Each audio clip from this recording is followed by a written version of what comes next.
The quote button is used when a customer requests a quote for items. To produce a quote, you must first select the customer,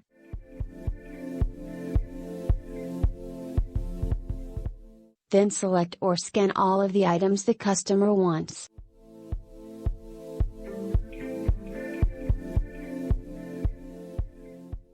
Now click on Quote, Save Quote and confirm all of the items has been entered. After clicking Yes, you will see that the quote has been saved and you can now save a copy and either print it or send a soft copy to the customer.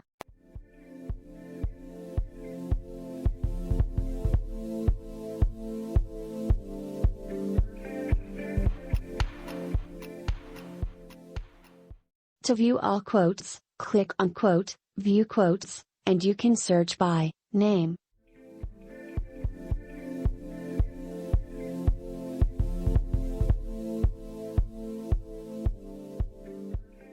or ID, and date.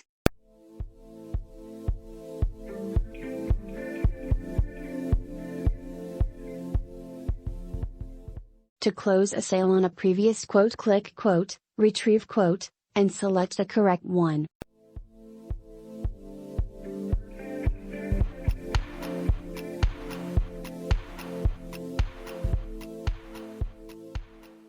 Click Close and then Yes to retrieve the selected quote. You will see the items appear and you can now close the sale.